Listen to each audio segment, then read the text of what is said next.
Serikali anasema ufungue mapua.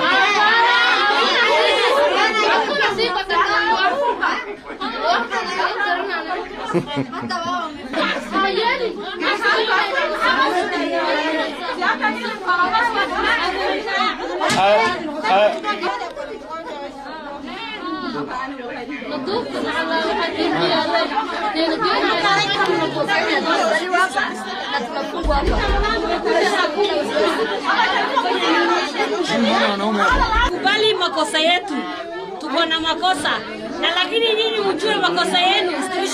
Tunajua hakuna harusi inakubaliwa watu chache, lakini sisi tulikuja watu wadogo, wasichana wadogo ambao hawajaalikwa, sisi ndio walikuja.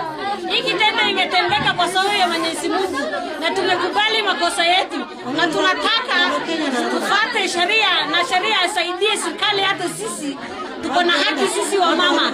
Hata kama tumeshikwa tungepelekwa station, sisi tunakubali makosa yetu. Hatujakataa, tuko na makosa.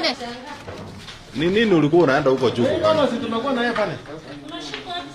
Hii mama tumekuwa na yeye. Mama Ulipanda namna gani? Na wewe ni mama umekomaa. Ulipanda aje? Unajua?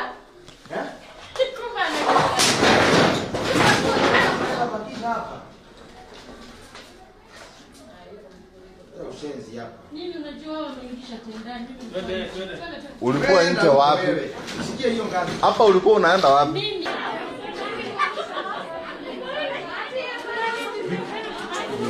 Niko tuwezi leta. Sasa yakuja anibadilisha.